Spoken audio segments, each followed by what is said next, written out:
క్రైస్తవ సంఘాలే మళ్ళీ. వీళ్ళంటే వారికి పడదు, వారంటే వీళ్ళకి పడదు. మరి అందరూ బోధించేది బైబిల్ని. బైబిల్ ఒకటే, ఇదే బైబిల్ని బోధిస్తారు. యేసుక్రీస్తు ప్రభుల వారిని రక్షకుడు కానీ ప్రకటిస్తారు. కానీ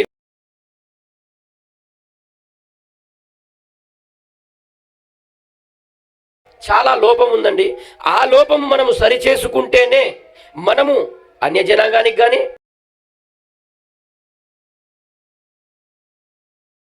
మనము చెబితే గుడ్డివారు మీరు కాలేరు, కానీ యేసు చెబితే మీరు అవుతారు కదా. ఎందుకంటే ఆయన చెప్పే మాటలు కదా.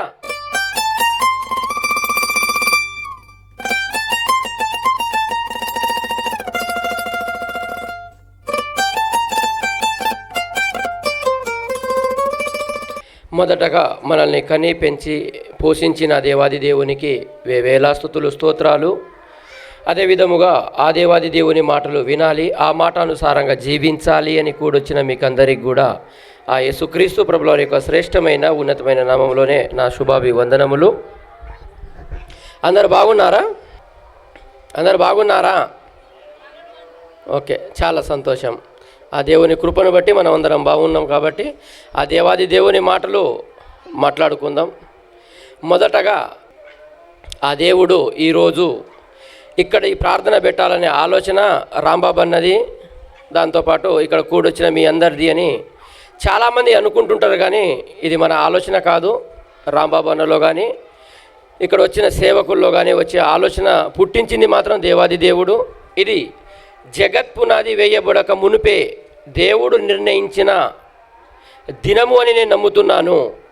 కాబట్టి ఒక్కసారి మన గురించి మనం మాట్లాడుకుందాం. ప్రస్తుతం ఉన్న సమాజంలో క్రైస్తవులు ఎలా ఉన్నారు, ఈ మెసేజ్ మాట్లాడుకుందాం మనం. క్రైస్తవులు ఎలా ఉన్నారు, అసలు ఎలా ఉండాలి?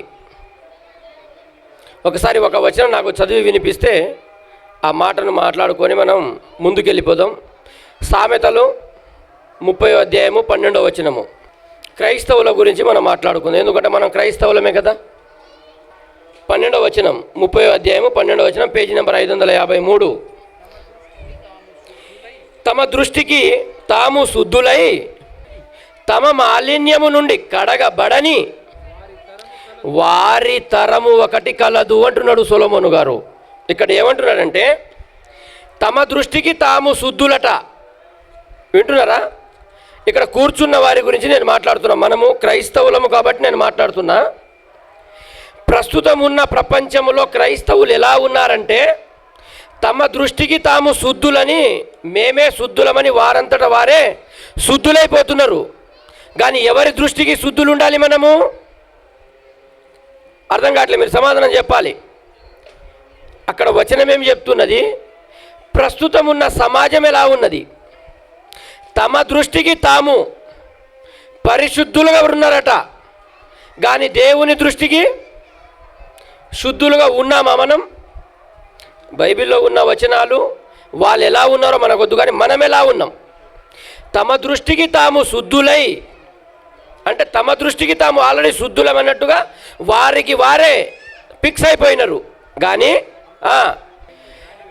వారిలో ఒక మాలిన్యం అంటే వాళ్ళలో ఒక తప్పు, వాళ్ళలో ఉన్న పాపము, వాళ్ళలో ఉన్న దుష్టత్వము కడగబడకుండా అది అలానే ఉంచుకొని మేము శుద్ధులము అనుకుంటున్నారట. ఇక్కడ ఆలోచించాలి మనం. క్రైస్తవులుగా ఉన్న మనము ఏమంటాం? మేము క్రైస్తువుని నమ్ముకున్న క్రైస్తవులం, మేము పరిశుద్ధులము, మీరే పాపులు, మీరే మారాలి అని మనం ఎవరిని హెచ్చరిస్తుంటాం? అన్యజనంగాన్ని. కానీ తీరా మన దగ్గరికి వచ్చేసరికి ఏముంటుందట? మన మాలిన్యం ఏం పోలేదట, మన మాలిన్యము అలానే ఉంది. అంటే మన పాపము ఏమి కడగబడలేదు, మనం ఆల్రెడీ పాపములోనే ఉన్నాము. కానీ ఎదుటి వారికి పోయి మనం నువ్వు పాపివి అని బోధిస్తుంటామట. అలాంటి ఒక తరం వస్తుంది అంటున్నాడు. నాకు తెలిసి అలాంటి తరము ఇదేనేమో అని అనుకుంటున్నా నేను. ఎందుకు అనుకుంటున్నానంటే ఒక్కసారి మత్తయి సువార్తకి వెళ్దాం. 7వ అధ్యాయము తీయాలి. 7వ అధ్యాయం మొదటి నుంచి. మీరు తీర్పు తీర్చకుడి, అప్పుడు మిమ్మును గూర్చి తీర్పు తీర్చబడదు. మీరు తీర్పు తీర్చు చొప్పుననే మిమ్మును గూర్చియు తీర్పు తీర్చబడును. మీరు కొలుచు కొలత చొప్పుననే మీకును కొలవబడును. మీ కంటిలోనున్న దూలము నెంచగా నీ సహోదరుని కంటిలోనున్న నలుసును చూచుట ఎలా? నీ కంటిలో దూలముండగా నీవు నీ సహోదరుని చూచి నీ కంటిలోనున్న నలుసును తీసివేయమని చెప్పనేలా? ఇక్కడ మాట్లాడుతున్నది ఎవరండి? ఇక్కడ మాట్లాడుతున్నది ఎవరు? మత్తయి సువార్త 7వ అధ్యాయంలో మాట్లాడుతున్నది యేసుక్రీస్తు ప్రభుల వారు. ఏమంటున్నాడంటే క్రైస్తవులను చూసి, ఓ క్రైస్తవులారా, మీరు నా దాసులు అనుకొని, నా విశ్వాసులు అనుకొని నా వెంబడిస్తున్న క్రైస్తవులారా, మీ కంటిలో దూలమున్నది. మీ కంటిలో ఉన్న దూలాన్ని తీసివేయక ఎదుటివాని కంటిలో చిన్న నలుసు ఉన్నది, ఆ నలుసును తీయాలని మీరు ఎలా చూచుచున్నారు? మొదట మీ కంటిలో ఉన్న నలుసుని తీయాలి కదా. అది చూడకుండా, అది తీయకుండా ఎదుటివాని గురించి మీరెందుకు ఆలోచిస్తున్నారు?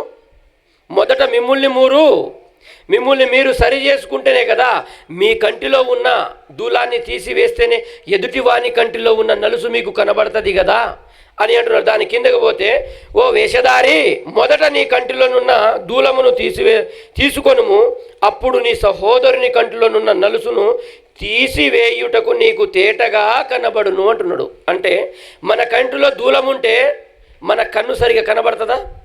అంటే మనం ఎవరము? కన్ను కనబడకపోతే మనం ఎవరము? గుడ్డివారము. గుడ్డివాడు దారి చూపగలడా? చూపలేడు. అంటే మీరు అనుకోవచ్చు, మాలో ఏ లోపం ఉంది, ఇంతకు మా కంట్లో ఏ దూలం ఉంది? నేను ఒక విషయం చెప్తా. క్రైస్తవులుగా ఒక సంఘానికి ఒక 20 మందో 10 మంది వెళ్తే అందరూ మొదటి శతాబ్దపు సంఘం ఉన్నట్టుగా ఉన్నారా? కలిసిమెలిసి ఏ విషయమైనా, ఏ కుటుంబంలో ఏ విషయము జరిగినా సంఘస్థులందరూ పంచుకొని, మా ఇంట్లో ఈరోజు ఆనందం ఉందని ఆనందం పంచుకోవడము, మా ఇంట్లో ఈరోజు విషాదం జరిగిందని ఆ విషాదంలో అందరూ పాలు పంచుకోవడము, లేకుంటే మా ఇంట్లో ఇలా ప్రార్థన జరుగుతుందంటే సంఘస్థులు ప్రతి ఒక్కరు వచ్చేసి అన్ని విషయాలలో సపోర్టుగా ఉన్నారా? ఈరోజు ఐక్యత ఉంటేనే కదండి మనము కూడా వేరే వాళ్ళకు చెప్పగలం. ఒకటే విషయం చెప్తా, ఐక్యత గురించి చెప్పి ముగిస్తాను నేను. మనలో ఐక్యత లేకపోతే మనము ఎదుటి వారికి చెబితే వాళ్ళు ఎందుకు వింటారు? ఈ జగ్గైపేటలో ఎన్ని సంఘాలు ఉంటాయో, క్రైస్తవ సంఘాలే. మళ్ళీ వీళ్ళంటే వారికి పడదు, వారంటే వీళ్ళకి పడదు. మరి అందరూ బోధించేది బైబిల్ ఒకటే. ఇదే బైబిల్ని బోధిస్తారు. యేసుక్రీస్తు ప్రభుల వారిని రక్షకుడుగాని ప్రకటిస్తారు. కానీ వీరంటే వారికి పడదు, వారంటే వీరికి పడదు. ఒకవేళ వాళ్ళు పిలిచారనుకో, రాంబాబు అన్న మీటింగ్ పెట్టిండు, అక్కల్లారా, అమ్మల్లారా, అయ్యల్లారా కొంచెం రండి, ఫలానా దూరం నుంచి ఫలానా సేవకుడు వచ్చిండు, 4 మాటలు చెప్తాడు, అలా వినేసి వెళ్ళిపోండి అంటే, ఓహో మీదే సంఘం, మీది ఏ డాక్టరీను, అంటే ఏ బోధ? మీరు చెప్పేది మా అయ్యగారు చెప్పినట్టు చెప్తారా? అంటే మీ అయ్యగారు ఏది చెప్తే అదే వినాలా, వేరేది వినకూడదా? అంటే క్రైస్తవులలో కూడా చాలా లోపం ఉందండి. ఆ లోపము మనము సరిచేసుకుంటేనే మనము అన్యజనాంగానికి కానీ ఎదురున్న ఏ సహోదరులకైనా కానీ మనము చెప్పడానికి వీలుంటుంది. లేకపోతే మనం ఎవరమట? గుడ్డివారం అంటున్నాడు యేసుక్రీస్తు ప్రభుల వారు. మనము చెబితే గుడ్డివారు మీరు కాలేరు, కానీ యేసు చెబితే మీరు అవుతారు కదా. ఎందుకంటే ఆయన చెప్పే మాటలు కదా. ప్రస్తుతం ఉన్న సమాజంలో ఉన్న క్రైస్తవులు దాదాపుగా చాలా సంఘాలకు వెళ్తుంటారు కాబట్టి చూస్తుంటాము. తమ దృష్టికి తాము మేమే పరిశుద్ధులం అనుకుంటారు, కానీ కుటుంబంలో చాలా సమస్యలు ఇలానే ఉంటాయి. సంఘాలలో కూడా అలానే ఉంటుంది. ప్రతి ఒక్కడు అనుకునేది ఏంటంటే, నేను పలానా సంఘానికి పోతున్నాను కాబట్టి మాదే సత్యము, కాదన్న మాదే సర్వసత్యము, మమ్మల్ని మించిన సంఘం ఈ జగ్గయ్యపేటలోనే లేదు అనుకుంటుంటారు. కానీ ఇంట్లో ప్రశాంతత ఉండదు, భార్య భర్తకు ఉండదు, భర్త భార్యతో ఉండడు. సరే వీళ్ళిద్దరు కొట్టుకొని తిట్టుకొని ఒకటైనా కానీ పిల్లలతో ఉండరు. అలా ఉంటే మళ్ళీ సంఘస్థుల దగ్గరికి రారు. ఇంటి ముందల ఆయనతో సమాధానం ఉండదు, ఇంటి వెనకాల ఉన్న ఆయనతో సమాధానం ఉండదు. పైనగా వీళ్ళు చెప్పుకునే మాట ఏంటిది? మేము పరిశుద్ధులము. ఇలా జరుగుతుందా లేదా మీరు ఒకసారి ఆలోచించండి. ఇలా జరిగి కూడా మేము క్రైస్తవులము అని మనం అనుకుంటే మనము పరిశుద్ధులమా? అదే మన సామెతల గ్రంథం 30 అధ్యాయంలో 12వ వచనం మరలా రిపీట్ చేయండి.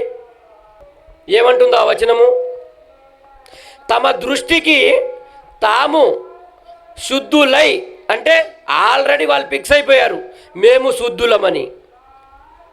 ఎవరి దృష్టికి అది? దేవుని దృష్టిగా, నరుల దృష్టిగా? నరుల దృష్టికి నరులే శుద్ధులైపోయారు. కానీ దేవుడు ఏమంటున్నాడు? కంటిన్యూ చదవండి. తమ మాలిన్యమును కడగబడకుండానే, అంటే పాపము హృదయములో ఉండి తన సహోదరి పట్ల సమాధానం లేకుండానే, ఇంటి ముందల వ్యక్తితోటి ఇంటి వెనకాల వ్యక్తితో అసలు సత్సంబాలు ఉండవు, మాట్లాడకుండానే మేము పరిశుద్ధులం అనుకుంటారట. అంటే దేవుని నమ్మిన వారితోనే సమాధానంగా ఉండాలా? దేవుని నమ్మని వారితో ఉండకూడదా? వాళ్ళు దేవుని పిల్లలు కారా? వాళ్ళు కూడా దేవుని పిల్లలే కదా. వారిని మార్చాల్సింది మనమే కదా. మనం మార్చాలంటే మనం ఏం చేయాలి? ముందు మనం మారాలి. అదేలా? మొదట ఇంట్లో ఉండాలి సమాధానం, తర్వాత సంఘముతో ఉండాలి సమాధానం, తర్వాత సమాజానికి వెళ్ళాలి మన దగ్గర ఉన్న సమాధానం. మన దగ్గర ఉన్న దేవుని మాటలు బయటికి పోవాలంటే మొదట ఆ మాటానుసారంగా మనం బ్రతుకుతున్నామా లేదా అని చూసుకునే బాధ్యత మనదే కదా. ఎందుకంటే మహాజ్ఞాన గ్రంథం మన చేతుల్లోనే కదా ఉన్నది, వాళ్ళ చేతిలో లేదు. వాళ్ళకి అర్థం కాదు అన్ని జనాంగానికి వాళ్ళు ఎలా బతుకుతున్నారో. అందుకోసం మనం ఈ క్రైస్తవులుగా ఉన్న ఒక 50 మంది 20 మంది ఉన్నా కానీ మనం ఎలా బతుకుతున్నాం, మన సమాధానాన్ని చూసి కూడా మన సంఘం ఎలా ఎదుగుతుంది, మన సంఘం గురించి ఈ వీధిలో అంటే ఈ కాలనీలో ఏమని చెప్పుకుంటున్నారు, మనము శుద్ధులని చెప్పుకోకుండా ప్రజలు చూస్తే ఫలానా సంఘం బాగుందండి, చాలా పెద్ద పెద్ద సంఘాలు ఉన్నాయి కానీ వీళ్ళక సాత్వికంగా సమాధానంగా ప్రేమతో ఈ పలకరింపులు, ఒక్కరి ఇంట్లో ఏది జరిగినా అందరూ కలిసికూడిగా ఎంత బ్రహ్మాండంగా చేసుకుంటారంటే వీళ్ళ పని బాగుందండి అనే ఆలోచన వీధిలో ఉన్నవారు చెప్పాలి. వీరు చెబితేనే దేవుడు చెప్తాడు నా పిల్లలు పర్వాలేదన్నట్టుగా. అవునా కదా? కనబడుతున్న సహోదరుని ప్రేమించలేని నువ్వు కనబడని దేవుణ్ణి ప్రేమిస్తున్నానంటే అది అబద్ధం కాదా అంటాడు దేవుడు. ఒకసారి ఆలోచించాలి. అందుకోసమే యేసుక్రీస్తు ప్రభుల వారు పాత నిబంధనలో రాయబడిన మాటని ఇక్కడ ఎత్తుతున్నాడు యేసుక్రీస్తు ప్రభుల వారు. అరే మొదట మన కంట్లో దూలం ఉన్నది, మొదట దాన్ని తీసివేయండి, తర్వాత ఎదుటి వారి దగ్గరికి వెళ్ళండి. ఒకవేళ ఇప్పుడు రాంబాబు అన్నే ఉన్నాడు, సంఘంలో ఒక సహోదరి వస్తున్నది, లేకుంటే ఒక సహోదరుడు వస్తున్నాడు, అన్న కొంచెం మనేదో డిస్కషన్ జరిగిందంట, ఆ విషయాలు నేను విన్నాను, మరి మిస్టేక్ ఎవరిదైతే తర్వాత సంగతి, కానీ మనమైతే మారాలి కదా, మనం ఒక పద్ధతిగా ఉండాలి కదా అని చెప్పాడు అనుకో, అప్పుడు ఆ వ్యక్తి వచ్చి రాంబాబన్నతో చెప్పే మాట ఏంటో తెలుసా? ఎంతనా ప్రతిసారి నాకే చెప్తుంటావు నువ్వు, నేను ఒక్కనే తప్పు చేశానా ఏంటి? వాడు చేయలేదా? వాడు ఆ మాట అనకపోతే నేను ఈ మాట అంటనా? వాడు చెప్పినందుకే కదా నేను చెప్పింది, వాడు ఆ మాట అన్నందుకే కదా నేను చిన్న మాట చెప్పింది. అంటే ప్రస్తుతం ఉన్న సమాజం అంటే క్రైస్తవ సమాజం గురించి మాట్లాడుతున్నా. నేను ఎలా మాట్లాడుతానంటే ఎదుటివాడు మాట్లాడినందుకు నేను మాట్లాడినా, ఆయన తిట్టినందుకే నేను తిట్టినా, ఆయన ఆ మాట అన్నందుకే నేను ఈ మాట అన్నా. ఎదుటి వారి కోసమే వీరి చూపులన్నీ. ఆయనకు తెలుసో తెలియకో మాట్లాడాడు, నువ్వు ఓపిక పట్టుకోవా? నీకు ఉండకూడదా ఓపిక? సరే ఆయనకు దర్శ వదిలేద్దాం, నీ పరిశుద్ధత నువ్వు చూసుకుంటున్నావా? సడన్గా ఆయన చచ్చిపోతే ఏమన్నా నీకు తీర్పు అడుగుతారా దేవుడు? అడుగుతారక్క? ఎవరికి అడుగుతారు? మనకే కదా. నిలబడి చెప్తున్నా, నేను చచ్చిపోయాను అనుకో, మా సొంత అన్న, ఆయన అడుగుతాడా దేవుడు? అడగడు, నాకే అడుగుతాడు. అంటే నా తప్పులని నాకే అడుగుతాడు. ఆయన నాకేదో తిట్టాడని నేను కూడా మరలా తిడితే మనం ఎక్కడికి వెళ్ళిపోయినట్టు? కంటికి కన్ను, పంటికి పన్ను. ఇది ఎక్కడి నిబంధన? పాత నిబంధన, ఇజ్రాయేలులది, మనది కాదు. అవునా కాదా? మరి మనదేంటిది? మన నిబంధనక యేసుక్రీస్తు ప్రభువు వారు చెప్పిన నిబంధన. మత్తయి సువార్తలో నిబంధన చేంజ్ చేసింది యేసుక్రీస్తు ప్రభువు వారు 5వ అధ్యాయంలో ఉంటుంది. నేను మీతో చెప్పుతున్న విషయం ఏంటిదంటే మత్తయి 5వ అధ్యాయంలో ఏడ తీసినా ఉంటుంది అది 21. నరహత్య చేయవద్దు, నరహత్య చేయువాడు విమర్శకు లోనగునని పూర్వీకులతో చెప్పబడిన మాట మీరు విన్నారు కదా. ఇప్పుడు యేసుక్రీస్తు ప్రభువు వారు చెప్తున్నాడు మాట, నేను చెప్పే విషయం ఏమిటంటే పక్కన ఉన్న సహోదరుని మీద కోపపడు ప్రతివాడు విమర్శకు లోనగునని, తన సహోదరుని చూచి వ్యర్థుడా అని చెప్పువాడు మహాసభకు లోనగునని, ద్రోహి అని చెప్పువాడు నరకాగ్నికి లోనగునని యేసు చెప్పిన మాట. నిబంధన చేంజ్ చేసేస్తున్నాడక. 38. కంటికి కన్ను పంటికి పళ్ళు అని చెప్పబడిన మాట మీరు విన్నారు కదా. అంటే ఎవరైనా వచ్చి నీ కన్ను తీసేస్తే నువ్వు పోయి వాని కన్నన్న తీసేయి, లేకుంటే పన్నన్న తీసి, ఇందులో ఏ తేడా లేదు. నేను ఇస్తున్న ఆర్డర్ అని పాత నిబంధన కాలంలో మోసే ద్వారా ఇచ్చిన ఆజ్ఞ అది. దాన్ని మర్చిపోండి. ఇప్పుడు నేను చెప్తున్న విషయం ఏమిటంటే నేను మీతో చెప్పినదేమనగా, దుష్టుడు నీ ముందర వచ్చేసి నీతో ఏవైనా చెప్పిండనుకో, ఆయనను ఎదిరించక నిన్ను కుడి చెంప మీద కొట్టువానికి ఎడమ చెంప కూడా తిప్పుము అన్నాడు. అక్కడ దాగేందుకండి, అంత సీన్ మనకు లేదులే, అవునా కాదా? అది మన వల్ల కాదు. అది కనీసం మాట చెబితే పడే ఓపికను ఉండాలి కదా. సరేలే మా సేవకుడే కదా, ఒక్క మాట చెప్పాడు, చెప్పనిలే అనే ఆలోచన మనకు ఎవరికైనా వస్తుందా? ప్రతిసారి నన్నే టార్గెట్ చేసిండి ఈయన సంగతి ఏంటో చూద్దాం అనిపిస్తుంది తప్ప. ఎంత అదృష్టం అయ్యా నాది, ఇలాంటి సేవకుడు నాకు దొరకడం ఎంత అదృష్టము. నా మంచి నా చెడు చూసుకొని నేను చేసే ప్రతి తప్పులు, అక్క అది కరెక్ట్ కాదక్క, ఇది మార్చుకుంటే నువ్వు దేవుల్లో నిలబడినట్టు, అన్న ఇది కరెక్ట్ కాదన్న, ఇది మార్చుకుంటే నువ్వు దేవుల్లో నిలబడినట్టు అని నా బాగోగులు కోరుతున్నాడంటే, ప్రస్తుతం ఉన్న క్రైస్తవ సమాజంలో సేవకులు ఎలా ఉన్నారు తెలుసా? గద్దిస్తే సంఘానికి ఎక్కడ రాకుండా, నాకు కానుకలు ఎక్కడ మిస్ అవుతాయేమని ఎన్ని తప్పులు చేసినా సర్దుకుపోయే కాలంలో కూడా ఇలాంటి సేవకుడు దొరికాడంటే మా అదృష్టం అని ఫీల్ అవ్వాలి ప్రతి క్రైస్తవుడు, అవునా కదా? కానీ మనం చేసే పని ఏంటిది? మనమే ఫీల్ అవుతుంటాం. అంటే మనం క్రీస్తు బోధలో ఇంకా రాలే, మనము మోసే కాలంలో మోసే బోధలోనే ఉన్నాం. అక్కడ ఉన్న పరిచయులు శాస్త్రులు యేసుక్రీస్తు ప్రభుల వారిని చెప్పినట్టుగా మన పరిస్థితి కూడా పాత నిబంధన కాలంలోనే ఉంది. కానీ మనము అప్డేట్ అవ్వాలి. ఆల్రెడీ యేసుక్రీస్తు ప్రభుల వారు మనల్ని అప్డేట్ చేసి వెళ్ళిపోయాడు, అప్డేట్ అవ్వండిరా అని. కానీ మనం అక్కడే ఉన్నాం. ఇంకా జర జాగ్రత్తగా మార్చుకుంటే బాగుంటుంది. సమయం అయిపోయింది కాబట్టి నేను ఆపేస్తాను, నాకు ఇచ్చిన సమయము. ఈ మాటలు దేవుడు దీవించునుగాక. సంఘములో ఇలాంటి సమస్య లేకుండా ఇక నుంచైనా మనము ముందుకు సాగాలని ప్రభు పేరిట మీకు అందరికీ వందనాలు చెప్పుకుంటూ చిన్న ప్రార్థన. సర్వోన్నతుడా సర్వాధికారి కృపాకనికన కలిగిన మా గొప్ప దేవ, మీకు స్తోత్రాలు కృతజ్ఞతాస్తులు తెలియపరుస్తున్నాము తండ్రి. ఈ చిన్ని మాటలు మీరే మీ పిల్లల హృదయంలో దూరి మాట్లాడినందుకు మీకు స్తోత్రాలు నాయన. ఈ మాటలు దీవించబడాలని, అందరి హృదయాల్లో ఫలింపబడాలని కోరుకుంటూ మా రక్షకుడు మీ ప్రియకుమారుడు యేసుక్రీస్తు ప్రభువారి పేరిట ఈ చిన్ని ప్రార్థన మీ పాదాల చెంత నుంచి అడిగి వేడుకుంటున్నాం మా కన్న తండ్రి. ఆమేన్.